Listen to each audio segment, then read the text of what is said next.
Saya hamba Allah izin bertanya. Saya melihat publik figur transgender yang mengikuti kajian tapi menggunakan jilbab dan cadar. Bagaimana Buya memandang fenomena ini? Dan berdosakah jika temannya tidak mengingatkan karena mungkin takut menyakiti hatinya. Sedangkan dia ikut mengaji itu sudah syukur alhamdulillah. Terima kasih Buya atas jawabannya. Tidak ada yang sempurna di dalam beragama. Satu. Maka dari itu jangan biasa mandang orang dari sisi negatifnya. Dan penanya sepertinya sudah orang yang seperti itu. Jangan mandang orang dari sisi negatifnya. Selagi masih ada positif yang bisa kita pandang, lihat nilai positifnya. Satu. Ya. Tidak ada orang yang sempurna di dalam beragama. Kemudian, sekotor apapun seseorang, mungkin banyak kesalahan dan sebagainya. Selagi di dalamnya ada iman, Islam, dia insya Allah nanti akan menjadi orang yang selamat. Adapun kesalahan-kesalahan yang dilakukan seseorang ini bermacam-macam tingkatannya. Sehingga kita tidak boleh menganggap orang itu satu martabat di dalam melakukan kesalahan. Jadi segala dosa kalau selagi orang masih ada iman, masih ada kesempatan pulang untuk tobat. Dan setelah itu dosanya habis. Bertobat tentunya. Nah, kesalahan seseorang itu berbeda-beda. Maka kita tidak bicara tentang seorang yang transgender atau itu. Kita bicara saja seorang ustadz. Kita kembali seorang ustadz. Gelarnya seorang ustadz kayaknya Masya Allah, sholatnya banyak, ibadahnya banyak. Tapi ternyata ada di dalam hatinya sesuatu yang luar biasa, kesombongan dia. Nah, sombong itu kan batarul haq, menolak. Kalau diingatkan nggak bisa. Kalau urusan kesombongan, nggak perlu kita bicara siapapun. Ustadz pun akan masuk neraka. Ustadz pun akan masuk neraka. Nah, kesombong itu bisa saja di saat diingatkan, bisa saja dicara di saat kita mengingatkan seseorang. Dengan merendahkan orang lain, berarti ada kesombongan dalam diri kita. Menganggap seorang sudah pasti neraka. Nggak begitu. Nah, orang yang melakukan kesalahan ini bermacam-macam. Ada yang memang sudah ngerti, tapi dia ngerti, sombong ngerti dia. Ngerti sombong itu udah jelek, iblis itu, dia ngerti. Tapi ternyata diam-diam juga mengambil sifat ini. Loh, ini sudah tahu seorang alim ngerti, tapi masih melakukan. Loh, ini parah. Ini orang parah. Kalau cari jelek, ya ada di orang-orang semacam ini ada. Makanya di dalam dia transgender yang pasti pakai kerudung dan sebagainya, jangan memandang kita langsung dengan pandangan merendahkan. Kita tidak tahu, karena dia adalah lingkungan trans. Sampai dia melakukan satu operasi itu kan karena dianya adalah tidak dekat dengan ulama, dia tidak mengerti. Sangat berbeda dengan jika ada ustadz melanggar, double dosa ini. Kalau ini adalah dari lingkungan, barangkali lingkungan. Dia mungkin lingkungan selebritis, lingkungan apa. Sehingga tidak ada diskusi tentang agama-agama, hanya ada tawaran, kau ini lakukan ini saja, lalu dia melakukannya. Tentunya sangat beda. Dosanya ini tidak segede dosanya jika ada seorang yang sudah mengerti itu keharaman langsung dilanggar. Dia tidak mengerti. Bahkan wallah alam, kami belum bertanya kepada dia. Sampai hari ini pun dia menggunakan itu. Apakah betul dia adalah ingin menantang Allah? Atau memang karena dia tidak tahu juga? Atau dia diberitahu oleh orang yang mohon maaf kan tidak semua orang punya ilmu. Kadang-kadang dia pakai kopiah putih, mohon maaf bisa berbicara, ditanya, gimana Ustadz, saya kan sudah merubah saya dari laki ke perempuan atau bagaimana? Kayak saya harus pakai baju apa? Nah, sekarang mungkin fatwanya fatwa ngaco, asal saja. Lah karena kamu sudah dirubah jadi perempuan, kamu harus pakai kerudung. Loh, berarti dia pakai kerudung itu juga atas fatwanya orang yang katanya ustadz. Loh, apa bisa disalahkan orang semacam itu? Mungkin kita juga melihat di beberapa katanya ada sebagian ustadz mengatakan, loh karena sudah jadi perempuan, ya sudahlah ganti perempuan. Padahal hakikat hukumnya kan nggak begitu. Ya cuma yang memberikan fatwa adalah orang yang tidak mengerti ilmu tapi dia berani berbicara. Coba, apakah orang yang transgender harus kita salahkan? Ya enggak dong, karena ada pegangannya dia. Mungkin setelah itu kami akan bicara fikih begini. Tanpa menyalahkan yang transgender ya.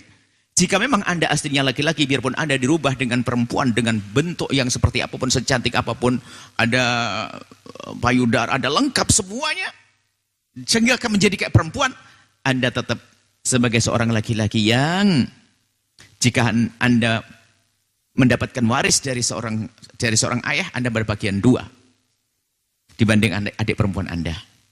Nah, seperti itu. Kalau Anda meninggal, seperti itu, tetap hukumnya adalah Anda tetap sebagai laki-laki. Biarpun sudah dirubah perempuan.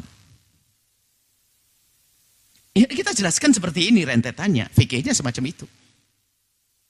Jadi Anda sebagai seorang laki-laki, aslinya laki-laki hanya dirubah saja. Karena itu tidak akan terjadi perubahan yang sesungguhnya. Itu kan hanya berubah bentuknya saja. Berbeda loh ya dengan orang yang mohon maaf dia punya permasalahan namanya khuntha. Dari kecil tanpa ada 2 kelamin laki perempuan. Dilihat perkembangannya lalu setelah itu ditentukan. Oh dia cenderung pada perempuan, dioperasi perempuan. Oh tidak, bukan itu. Ini yang asli dari hal kecil lahir dengan nama seorang laki-laki. Kemudian dia membuat satu perubahan. Atau sebaliknya. Ya dikembalikan pada aslinya. Tanpa harus kita caci kok. Kenapa kok kita biasa mencaci kalau dasar neraka? Wallah mutasyabina minar rijali bin nisa. Allah mengutuk laki-laki yang menyerupai perempuan dan sebagainya. Memang Nabi menyebutkan seperti itu kan, itu dalam irama apa ya seperti itu? Apakah irama mencaci, mengolok orang-orang? Itu orang tidak mengerti, perlu bimbingan. Kalau seandainya orang-orang semacam itu mendengar pesan dari baginda dengan penyampaian yang benar, pasti orang itu orang pertama mendengar. Karena apa? Buktinya dia kelihatannya mau pakai kerudung. Dia pakai kerudung kan juga dalam rangka menjalankan syariah. Biarpun ternyata karena dia asli laki barangkali tidak harus pakai kerudung. Ini pemahaman fikihnya. Jadi selagi asli laki-laki maka dia biarpun dirubah bentuknya dandannya kayak apapun, maka dia hukumi laki-laki. Loh, tapi laki-laki kan nggak boleh dandan perempuan. Ini babnya beda. Tinggal kita kasih tahu saja yang indah. Tanpa kita janji, wah terkutuk kok ahli neraka ahli neraka macam-macam, bukan orang ustadz masuk neraka juga ada, pedagang masuk neraka juga ada, macam-macam. Ahli ibadah masuk neraka juga ada kan. Jadi jangan biasa kita merendahkan orang. Juga harapan kami adalah kalau orang-orang semacam itu ya kita ajak diskusi, ngobrol yang baik. Karena mungkin juga dia permasalahan dalam dirinya mentalnya. Sebab kalau seorang laki-laki dengan mental sehat misalnya, berarti kalau mentalnya tidak sehat kan orang sakit. Orang sakit perlu dikasih sayangi, bukan dicaci nanti Allah. Kalau Anda wahai laki-laki normal, Anda mau dirubah? Dibayar ratusan juta? Ya nggak mau. Karena Anda mentalnya normal. Berarti seorang yang mendaki itu dia perlu dikasih sayangi. Orang sakit mental perlu dikasih sayangi, dicintai. Bukan untuk dicaci dan diolok. Anda yang normal juga, yang punya anak 3-4 kemudian besok mau nggak mau. Berarti apa? Dia perlu dikasih sayangi. Kalaupun kita harus mengingatkan dengan kelembutan hati. Dibantu dengan berbagai pihak. Macam-macam siapa yang bisa menjadikan dia bisa sadar, kemudian sentuh hatinya dan sebagainya. Bukan saya bagi. Kalau masalah apa yang hendaknya dilakukan, kami tidak mengatakan kesalahannya. Yang hendaknya dilakukan. Kalau memang dia asal laki-laki, kembalilah kepada laki-laki. Kembalilah kepada laki-laki ya. Tentunya itu perlu proses. Karena itu tadi, kalau sudah permasalahannya adalah mental, orang sakit mental sama dengan orang sakit fisik yang kita tidak boleh mencaci, merendahkannya. Akan tapi kita harus mengobatinya. Dan menjadikan penyakit itu menular juga nggak boleh. Wah ini bolehlah, nggak ada. Harus kita berusaha untuk mengobatinya, tanda cinta kita. Jangan sampai dia terus semacam itu. Karena mungkin keluarganya pun juga tidak menghendaki dia semacam itu. Tapi kok dia mau harus bayar lagi ratusan juta bahkan miliaran.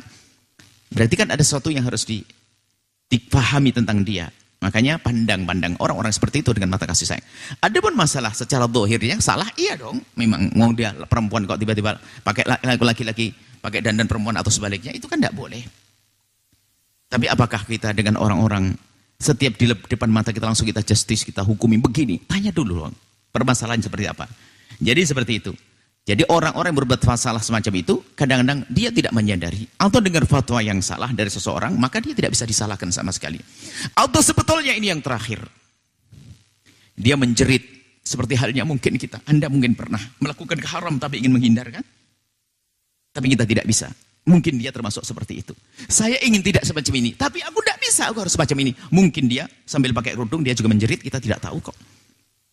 Kita tidak mengerti, mungkin dia sebenarnya menjerit, saya ingin, tapi saya belum normal ini. Saya belum bisa ngelepas. Hanya seperti itu. Kalau bicara tentang kesalahan, kita bicara kesalahan jangan dinisbatkan pada orang terlebih dahulu. Sebab setiap orang melakukan kesalahan tentunya kita lihat dulu kadar kesalahan, sebabnya apa. Apalagi kalau salah dengar fatwa tadi. Ustadz yang tidak pernah belajar barangkali bicara fikih. Alasannya kalau sudah jadi perempuan ya perempuan saja. Nah, ini kan fatwa yang asal saja ya berdasarkan ketidakmengertian ya. Kalau orang-orang semacam itu ngikut orang semacam ini ya tidak bisa disalahkan, yang salahkan ustadznya. Harapan kami apa? Justru kalau kita melihat orang-orang yang, kalau Anda melihat orang semacam itu seperti apa coba hati kecil Anda? Apakah hanya Anda lihat sebagai orang? Oh enggak. Justru kita harus melihat dengan kasih sayang bahwa saja. Tidak semua orang, dia tuh pada hati kecilnya tidak mau dia seperti itu. Ibunya pun juga tidak setuju kan? Keluarga juga tidak setuju. Berarti dia menjadi sesuatu yang sebetulnya tidak diinginkan. Biarpun dia mengatakan, saya ingin begini, itu kan kemauan saya, hak saya. Oh, bukan.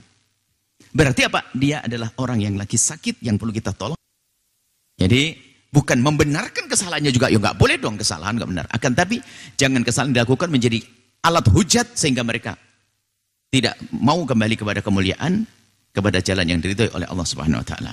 Inilah bisa kami sampaikan dan kami mohon maaf kepada yang bersangkutan jika ada kalimat kami yang menyakitkan Anda, yakinkan pada diri Anda bahwa saya tidak sengaja. Justru harapan kami adalah Anda adalah selamat. Kalau memang Anda punya permasalahan di mental, semoga Allah berikan kesembuhan. Dan Anda kembali kepada kenormalan, kebaikan, kemuliaan dunia hingga kelak di surga. Dan maafkan kami, wallahu a'lam bishawab. Jangan lupa berselawat kepada baginda Nabi Muhammad sallallahu alaihi wa alihi wa sahbihi wasallam.